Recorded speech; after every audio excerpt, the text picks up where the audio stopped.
আসসালামু আলাইকুম। Masum Billah YouTube channel, Masum Billah Facebook page, যে যেখান থেকে নতুন এই ভিডিওতে ক্লিক করেছেন সকলকে অসংখ্য ধন্যবাদ এবং অভিনন্দন জানাচ্ছি। আশা করি সবাই ভালো আছেন।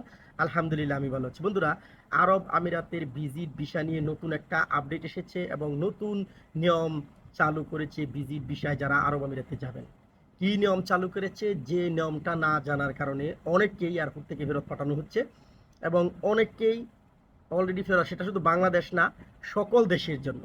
তো কি নিয়ম, পুরো ভিডিওর সাথে থাকেন, বিস্তারিত জানতে পারবেন এবং বুঝতে পারেন। ভালো লাগলে লাইক দিয়ে যাবেন, ভালো যদি না লাগে তাহলে দেখতে থাকুন। দেখতে দেখতেই ভালো লাগা থেকে ভালোবাসা হয়ে যাবে। আর অবশ্যই চ্যানেলটি সাবস্ক্রাইব করবেন, যারা সাবস্ক্রাইব করেন তাদেরকে ধন্যবাদ জানাচ্ছি। বন্ধুরা, আসলে নতুন নিয়ম বলতে এটা পুরাতন নিয়মেই, তবে এখানে কিছুটা আপডেট করা হয়েছে।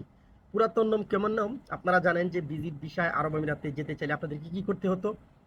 2000 দেরহাম আপনাদের সাথে হ্যান্ড ক্যাশ রাখতে হতো, মানে $600 মতো।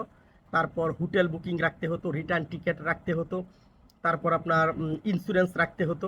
তো এই যে নিয়মগুলো আছে, আসলে অনেকেই বলছে যে নতুন নিয়ম নতুন নিয়ম, নতুন নিয়ম না, সব কিছু পুরাতন নিয়ম। নতুন স্বাভাবিক কিছুটা অ্যাড হয়েছে। কেমন অ্যাড হয়েছে? আগে যেমন আপনি যদি আরব আমিরাতে যেতে চাইতেন ভিজিট ভিসা, আপনাদের সাথে $600 ইন্ডিউস করে, পাসপোর্টের সাথে ইন্ডিউস করে নিতে হতো 2000 দেরহাম। এখন সেটাকে বাড়িয়ে তারা বলেছে 3000 থেকে 3000 দেরহাম অথবা 4000 5000 দেরহাম নিতে পারবেন কোনো রকম, তবে 3000-এর নিচে থাকলে হবে না। যদি 3000-এর নিচে আপনার সাথে দেরহাম মানে ইন্ডিউস করা না থাকে পাসপোর্টের সাথে আপনার, তাহলে আপনাকে অবশ্যই এয়ারপোর্ট থেকে ফেরত পাঠাবে।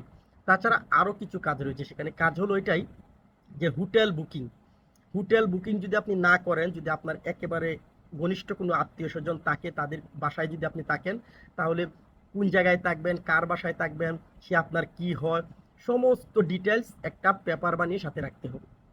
এছাড়া আপনার রিটার্ন টিকিট, অবশ্যই 100% রিটার্ন টিকিট আপনার সাথে রাখতে হবেই, যেটা আগের নিয়ম। ঠিক আছে? তারপর ইন্স্যুরেন্স, যেটাকে বলে আপনার ট্রাভেল ইন্স্যুরেন্স। আসলে ট্রাভেল ইন্স্যুরেন্সটা আপনারা যেখান থেকে টিকিট করবেন তারাই আপনাদেরকে দেবে, সেটা নিয়ে ভাবতে হবে না। তো অনেকেই বলছেন যে আমাকে অলরেডি মেসেজ করছেন যে ভাই ভিজিট ভিসার এটা কি আপডেট? আসলে আপডেট হলো এটাই, পুরো নতুন কোনো আপডেট না, সে আগের আপডেটে জাস্ট নতুনের মধ্যে এটাই অ্যাড করা হয়েছে। 2000 থেকে 3000 দেরহাম বাড়ানো হয়েছে। এখন থেকে যদি আপনারা যান, এগুলো আপনাদের সাথে থাকতে হবে। ঠিক আছে?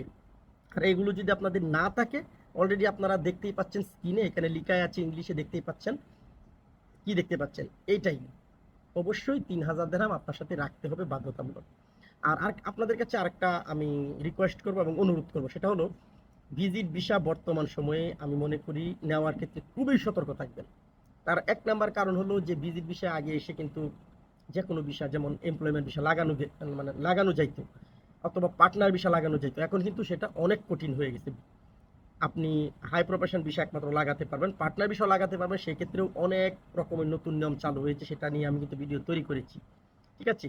তো এটা হলো লাস্ট ভিজিট ভিসা নিয়ে আপডেট, সেটা এসেছে বর্তমানে, এটাই চালু আছে। ওকে, তো সবাই ভালো থাকবেন, সুস্থ থাকবেন। আজ এ পর্যন্তই। আল্লাহ হাফেজ।